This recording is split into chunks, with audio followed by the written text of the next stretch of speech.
Assalamualaikum warahmatullahi wabarakatuh. Innal hamdalillah nahmaduhu ta'ala wa nasta'inuhu wa nastaghfiruh wa na'udzu billahi min shururi anfusina wa min sayyiati a'malina.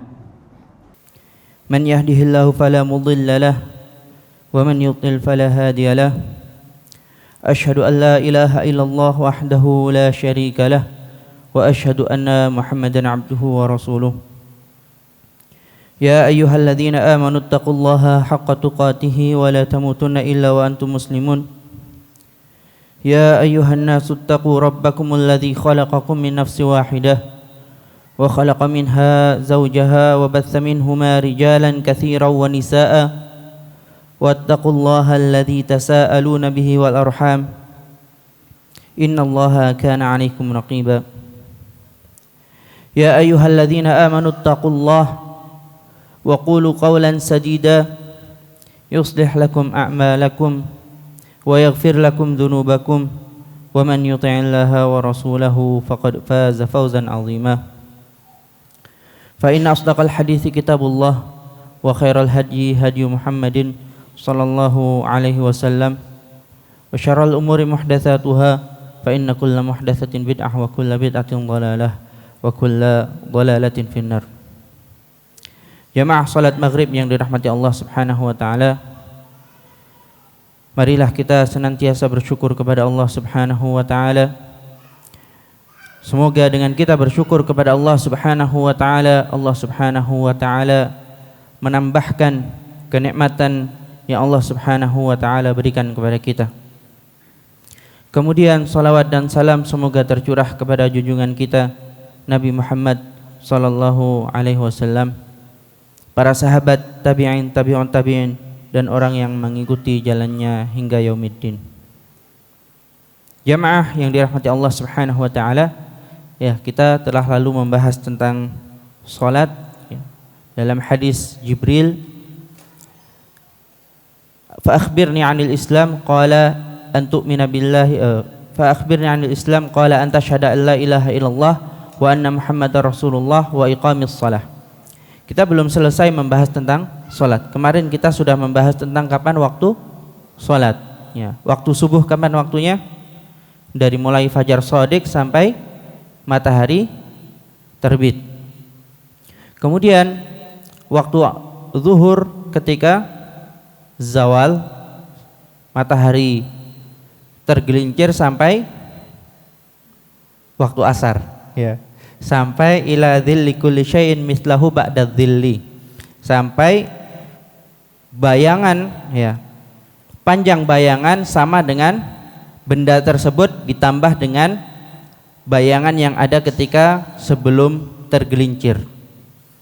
Setelah itu masuk waktu asar. Waktu asar sampai kapan? Ada dua waktu, yaitu waktu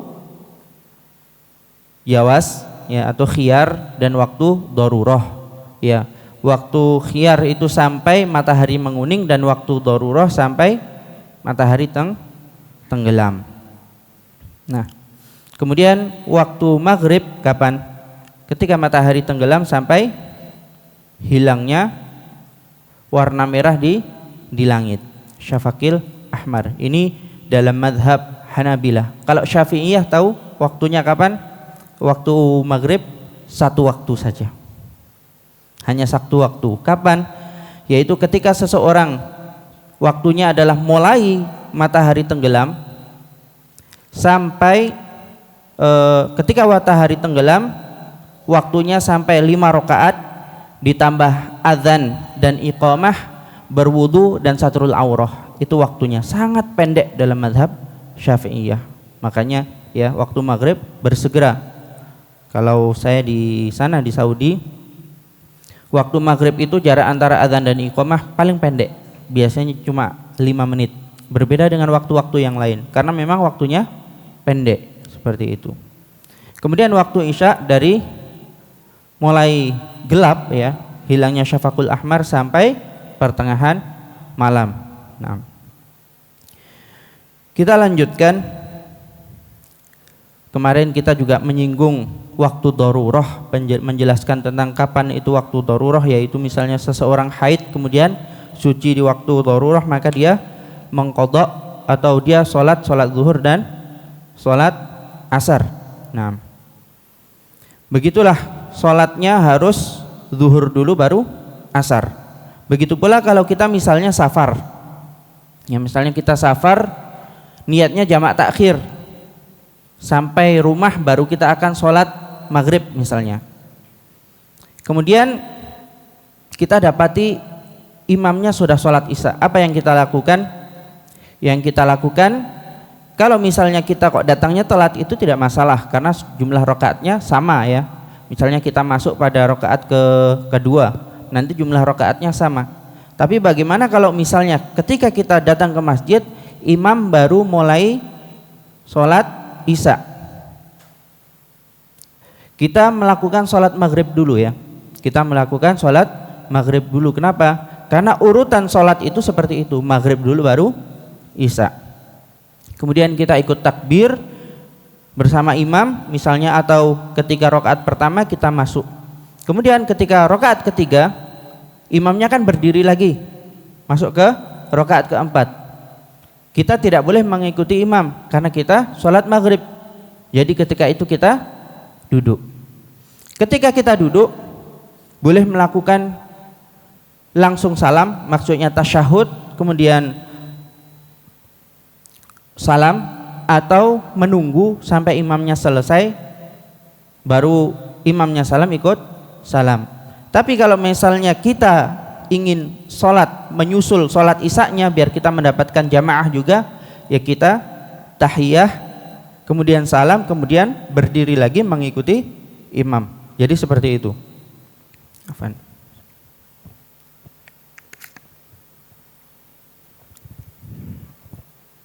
Nah, kemudian berkenaan dengan sholat lagi, bagaimana hukumnya seseorang, atau kita membahas syarat sholat dulu.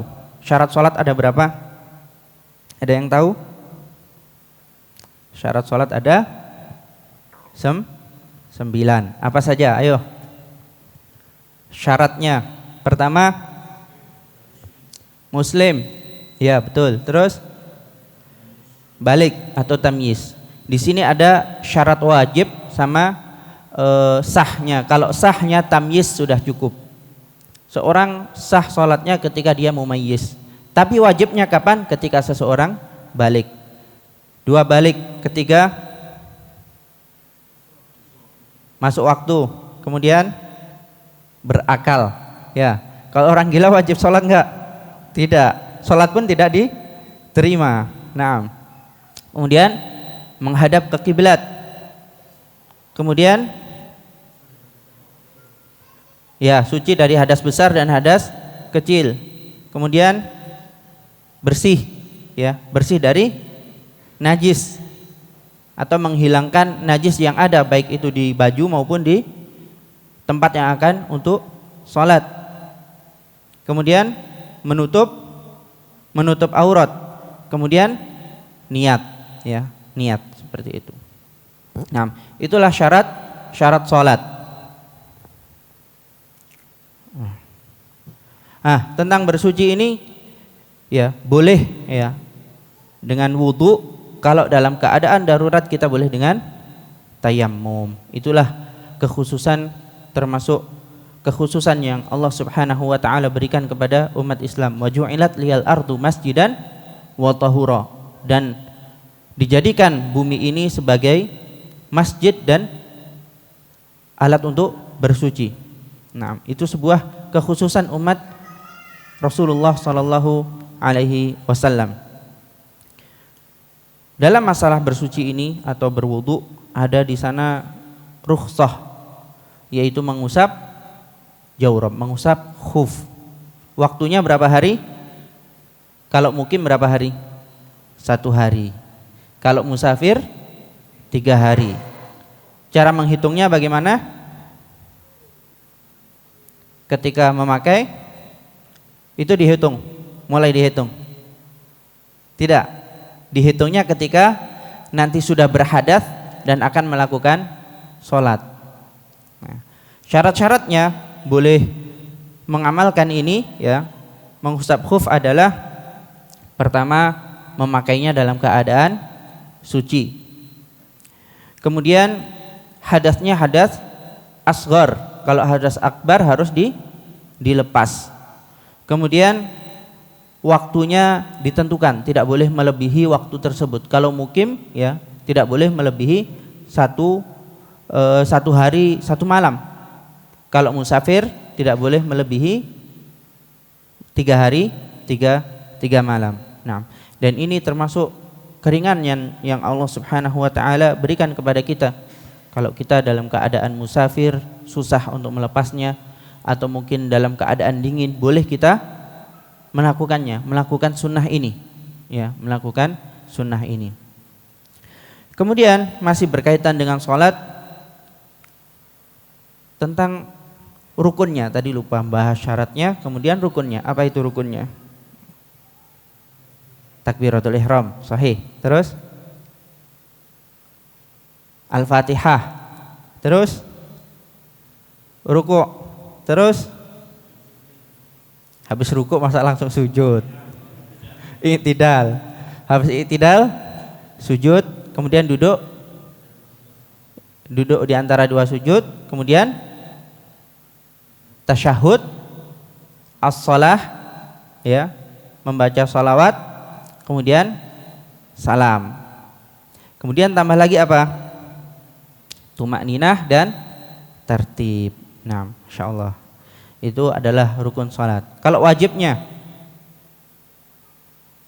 apa bedanya wajib sama rukun? Nanti kita bahas kalau sudah menyebutkan. Wajibnya adalah pertama Al-Fatihah tadi rukun. Ya. Karena tidak sah kalau kita tidak membaca Al-Fatihah. Nah, wajibnya adalah semua takbir kecuali takbiratul ihram. Takbiratul intiqal semuanya adalah wajib. Kemudian bacaan ketika ruku, subhana rabbiyal azim, minimal 1 kali. Minimal 1 kali. Kemudian sami Allahu liman hamidah untuk imam dan munfarid. Kalau makmum dalam mazhab Hambali tidak. Rabbana walakal hamd semuanya harus membacanya. Kemudian doa sujud apa? Subhana rabbiyal a'la atau doa yang lainnya. Ini kalau subhana rabbiyal a'la itu minimal 1 kali, wajibnya 1 kali. Kemudian doa di antara dua sujud, ketika kita duduk di antara dua sujud, rabbighfirli ya. Kemudian at-tasyahhudul awal, setelah itu duduk ketika tasyahud awal. Nah, faedahnya kita tahu mana rukun dan mana wajib adalah ketika kita lupa melakukan salah satu dari rukun ataupun wajib. Kalau kita lupa tidak melakukan rukun, maka kita harus mendatangkannya. Kita harus menambah yang hilang tersebut. Kalau misalnya kok hilang 1 rakaat, ya harus menambahnya, tidak cukup dengan sujud sahwi. Kalau wajib, sesuatu yang wajib kemudian lupa, terlewatkan, maka apa yang kita lakukan? Sujud sahwi. Contohnya adalah tasyahud awal. Ketika kita lupa tidak melakukan tasyahud awal, kita sudah berdiri, tapi kalau kita belum memulai untuk membaca amalan yang rentetan berikutnya, yaitu kita membaca Al-Fatihah lagi, kita duduk. Tapi kalau kita sudah membaca, kita lanjut ya, kita lanjut yang sudah kita lakukan tersebut. Nanti kita tutup kekurangan tersebut dengan sujud sahwi. Nah, seperti itu. Kenapa saya tadi menyebutkan subhana rabbiyal a'la ataupun subhana rabbiyal azim itu minimal 1 kali? Ini adalah kadar wajibnya. Kita bisa melakukan hanya kadar wajib kalau 3 adalah sunnah yang lebih afdol. Ketika misalnya kita sholat sunnah misalnya, kemudian masih kurang sedikit, ternyata sudah iqamah. Karena kita ingin mendapatkan takbiratul ihram imam, ya, kita bisa mempercepat dengan membaca yang wajib saja. Jadi ketika rukuk cuma membaca 1 kali subhana rabbiyal azim. Ketika sujud membaca 1 kali subhana rabbiyal a'la. Itu sudah sah salatnya.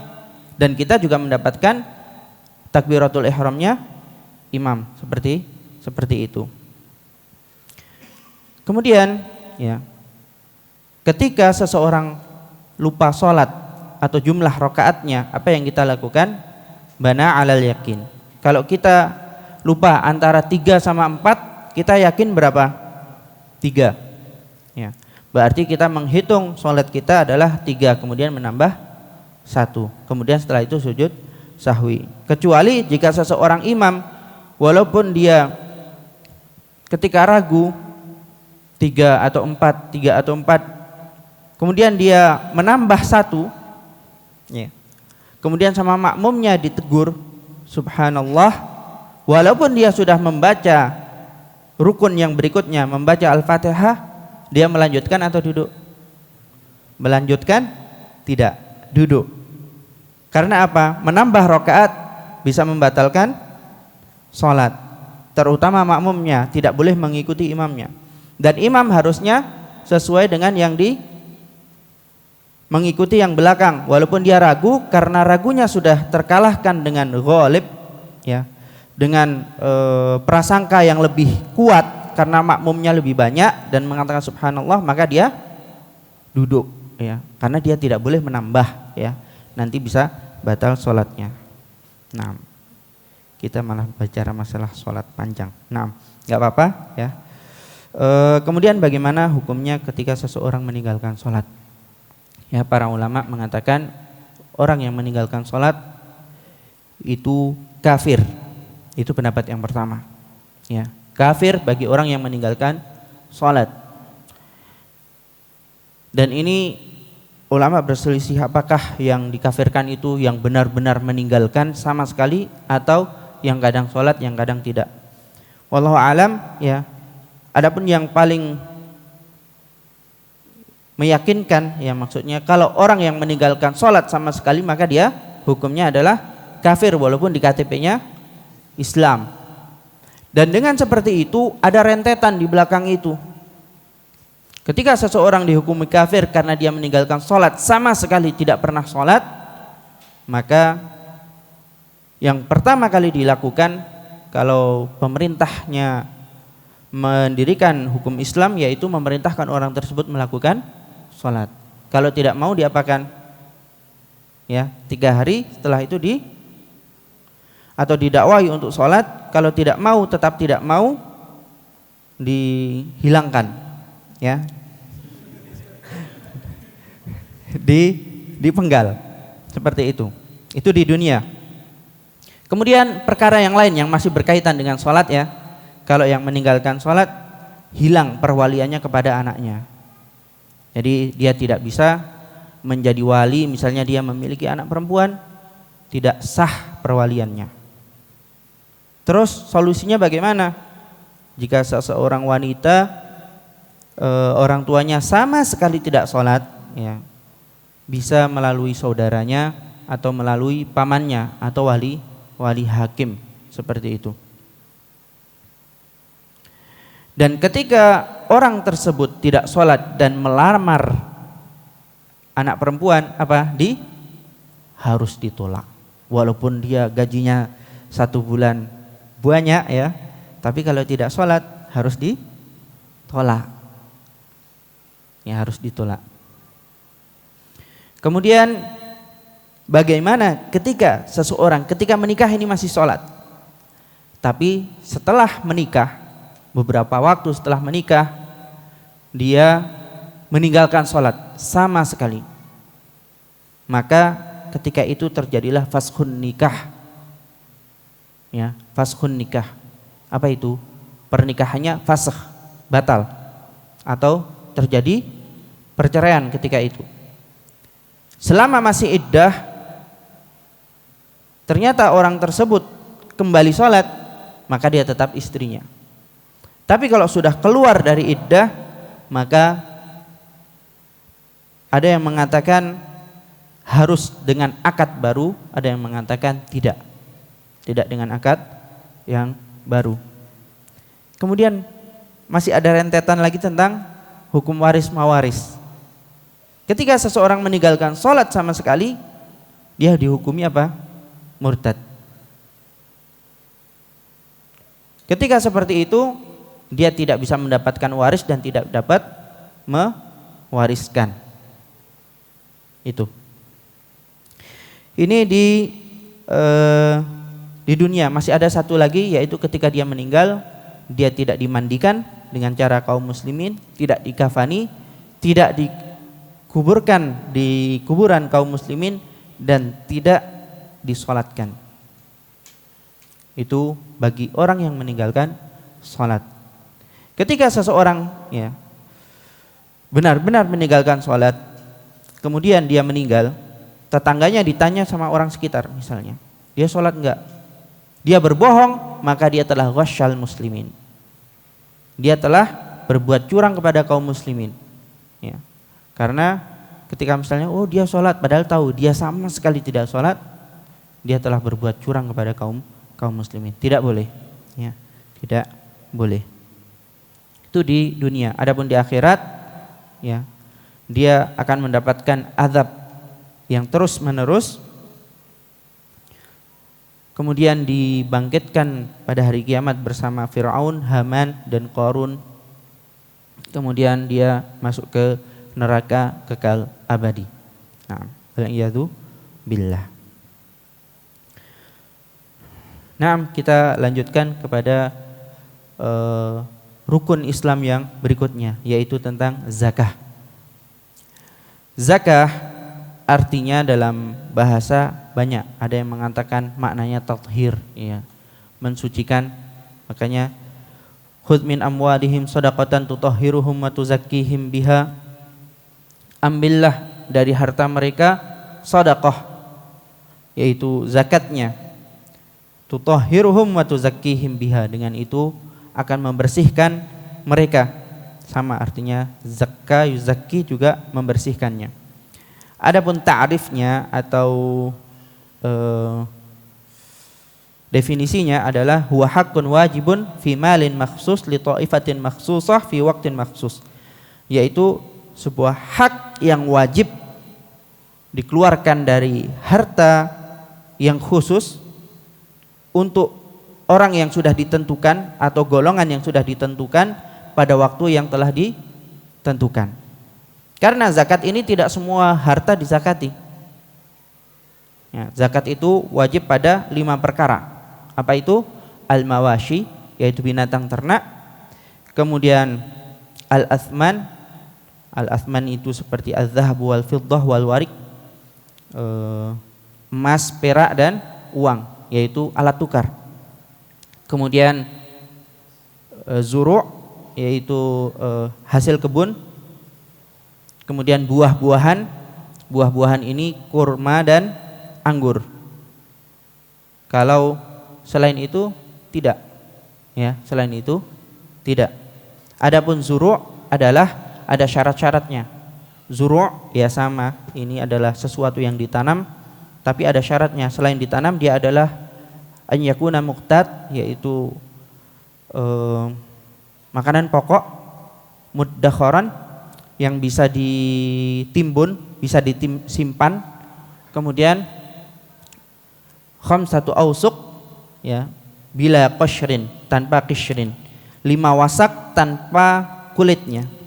Jadi siapa yang memanen misalnya gabah atau beras, karena dia apa tadi syaratnya?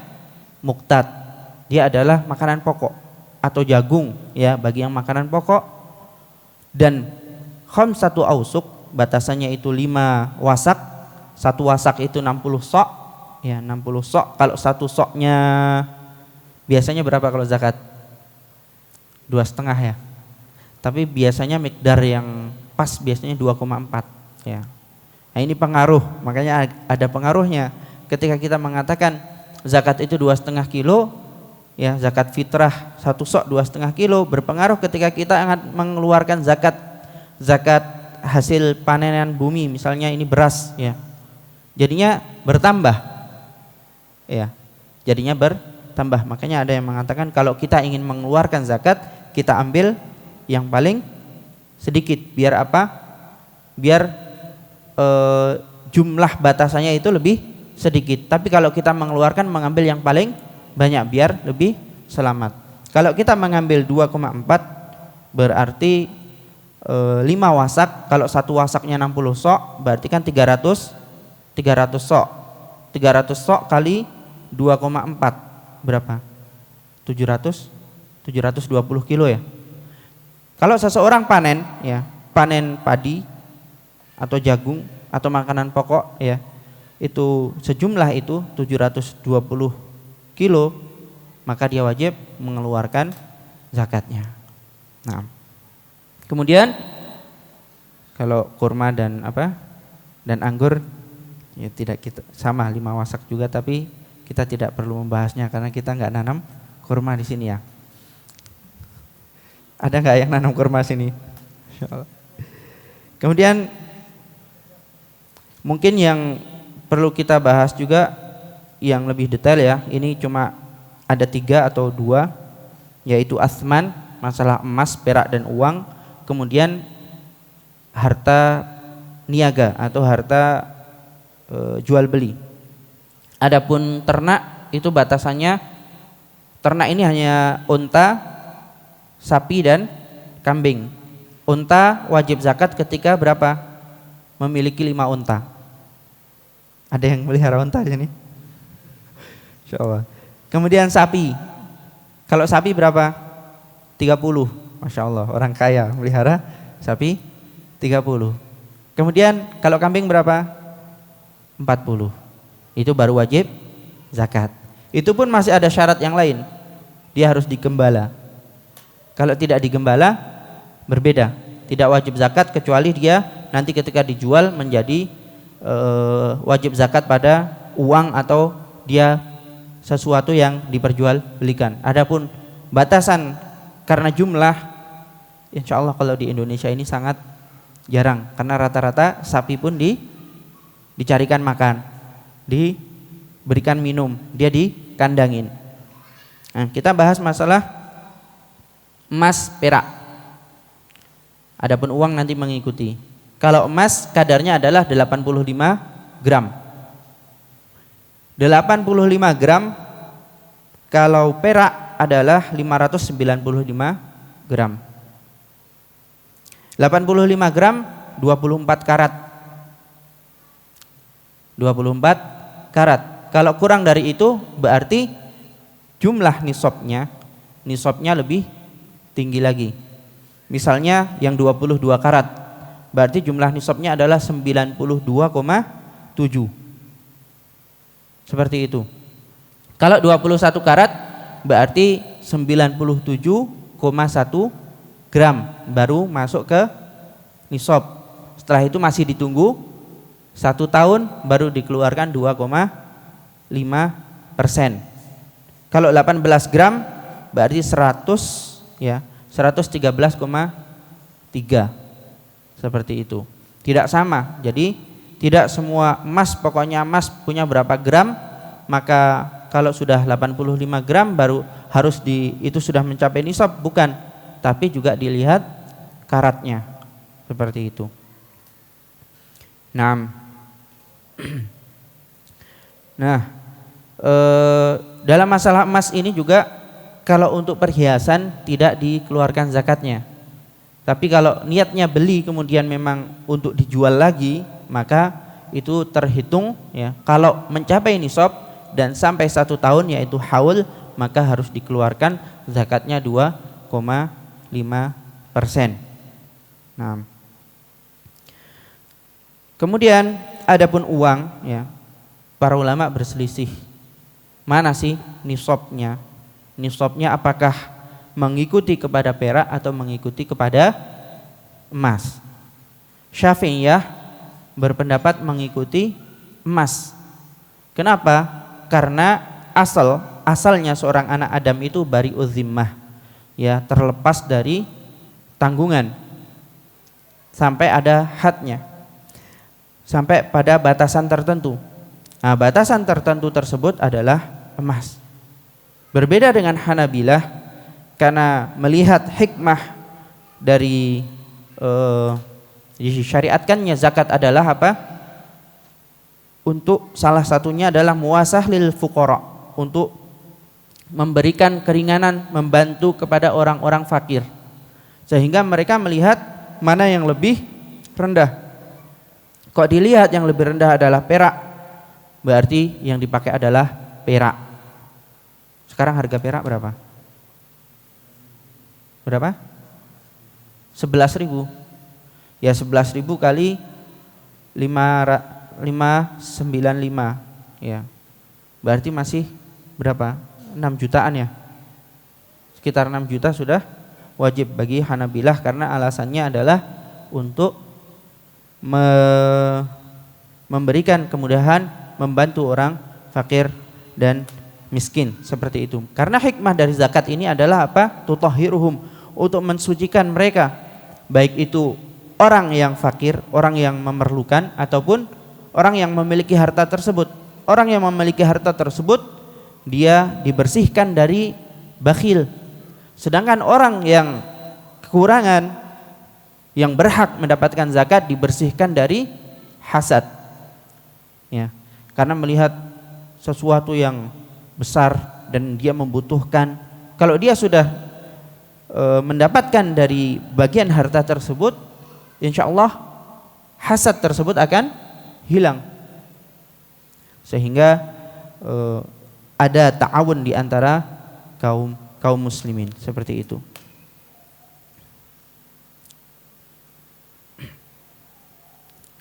Kemudian dalam masalah zakat, bagaimana dengan intan, terus mutiara dan yang lainnya, apakah wajib dizakati? Para ulama mengatakan tidak, ya. Walaupun punya intan berapa karat yang harganya miliaran, karena dia tidak termasuk harta zakat, ya tidak dizakati, kecuali kalau benda tersebut apa? Dijadikan untuk jual beli. Kalau untuk jual beli, maka dia terkena kewajiban zakat untuk jual beli. Adapun jual beli, ya dihitung barangnya, ya.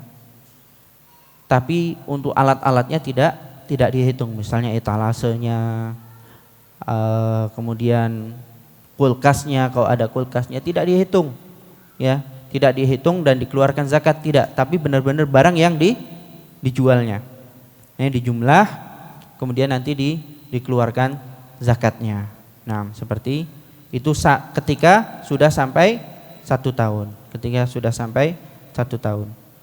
Bagaimana kalau kita menunaikannya misalnya ketika Ramadan? Kan ada di sana harta yang didapatkan ketika di pertengahan tahun. Seperti itu dilakukan oleh Utsman ibn Affan kalau tidak salah, atau Ali, ya. Karena diperbolehkan seseorang mengeluarkan sesuatu sebelum jatuh kewajibannya, seperti itu, biar enggak susah ngitungnya. Biasanya seperti itu. Kalau kita misalnya harta ini masuknya tanggal sekian, nanti tanggal sekian baru dikeluarkan. Ini sampai nisab tanggal sekian baru dikeluarkan. Itu susah ngitungnya, nanti takutnya ada di sana harta yang tidak terkeluarkan zakatnya. Sehingga sebagian ulama mempermudah dengan cara menjadikan dalam 1 tahun 1 waktu untuk menghitung harta yang dia miliki, kemudian dikeluarkan zakatnya, seperti itu. Karena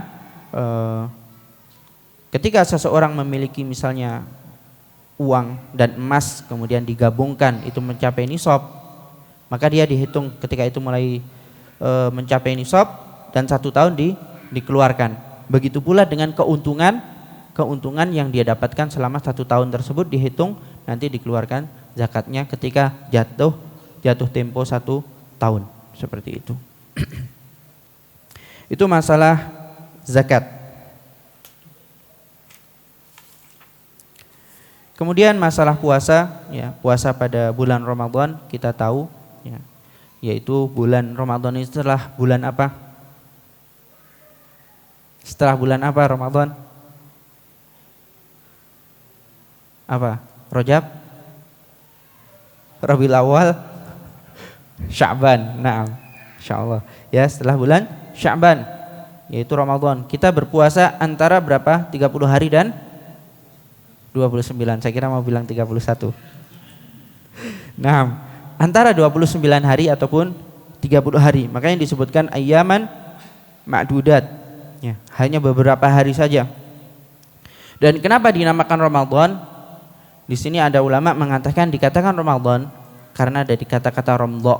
Romdo artinya adalah haus dan kering di kerongkongan. Karena ketika penamaan tersebut adalah hari begitu panas, ya, panas sehingga haus, ya, makanya dikatakan Ramadan. Ada juga yang mengatakan Ramadan dari kata panas memang asalnya, akan tetapi ketika datangnya bulan Ramadan tersebut, disitulah Allah Subhanahu Wa Taala mengampuni dosa seorang hamba, di mana dosa tersebut adalah panas, ya, makanya dikatakan Ramadan. Wa ala kulli hal, kita tahu apa itu bulan Ramadan, ya, itu termasuk rukun dari rukun Islam.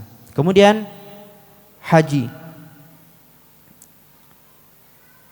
Dalam masalah Ramadan, ya, di sana mungkin membahas masalah yang mampu dan tidak mampu berpuasa. Bagi yang tidak mampu berpuasa, ya, itu ada dua jenis. Ada yang tidak mampunya itu kemungkinan nanti jadi mampu, seperti orang musafir, kemudian orang yang sakit tapi diharapkan sangat besar untuk sembuh, ya, atau orang yang sedang hamil dan menyusui. Adapun yang tidak mampu, ya, misalnya sudah tua, maka disyariatkan untuk membayar apa? Fidyah. Nah, kemudian haji bagi yang mampu. Haji dilakukan pada bulan apa?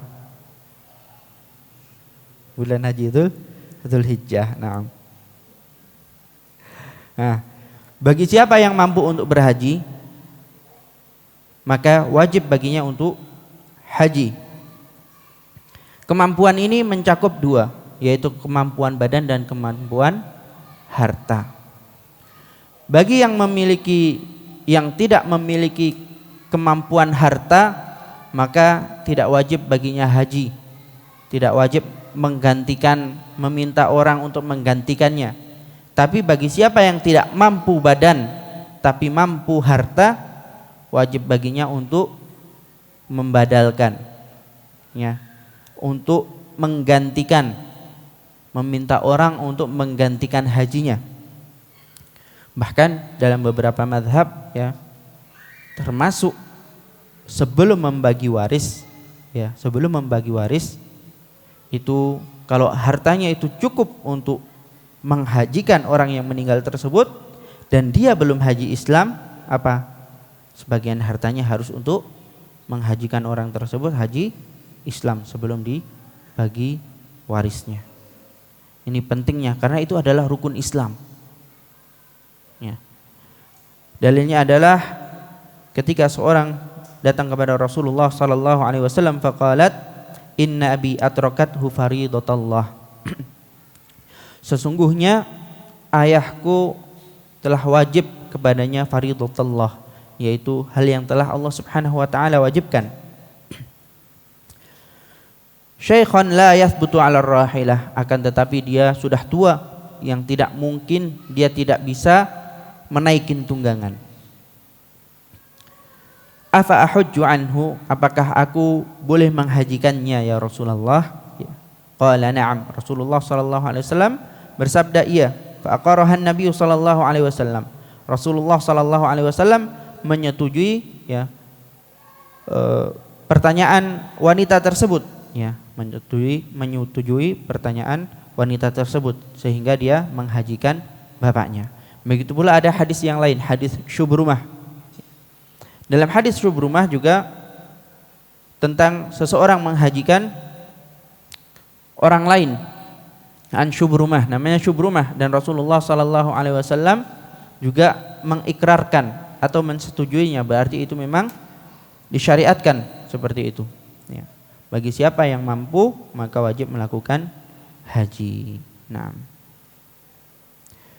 masih ada waktu 3 menit, ada pertanyaan mungkin? Nah.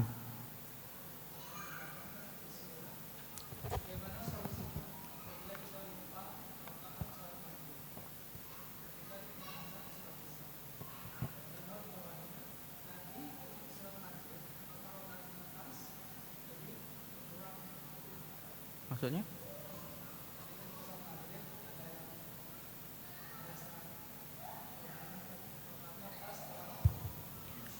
Oh, ketika sholat bingung. Sebenarnya kalau ketika sholat bingung, tapi dia ngikutin imam sih, ikutin imam saja, insya Allah. Kalau imamnya salah, yang lain sudah mengingatkan. Ya.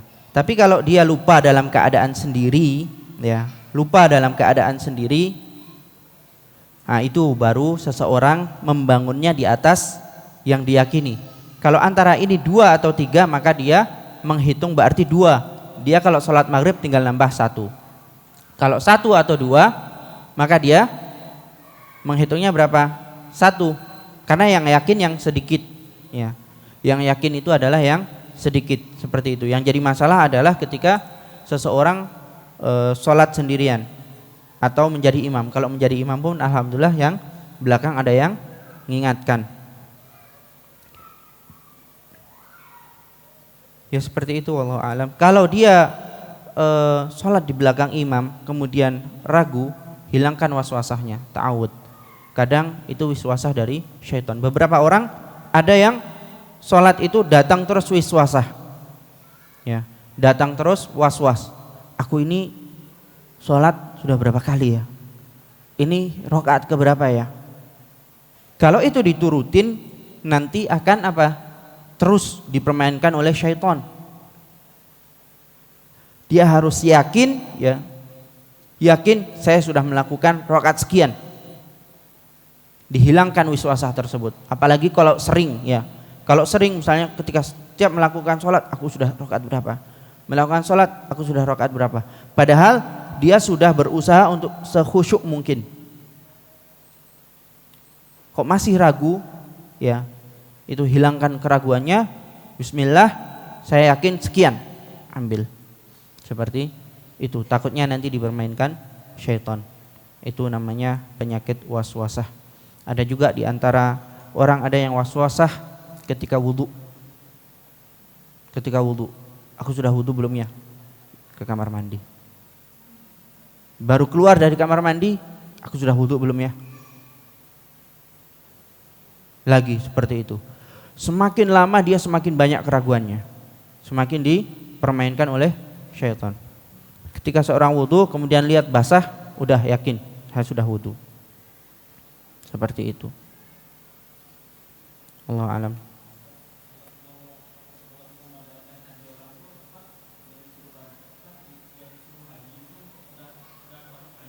Iya. Jadi salah satu syarat bisa membadalkan orang adalah ketika dia sudah melakukan haji dulu. Seperti dalam hadis Syubrumah tersebut. Nah.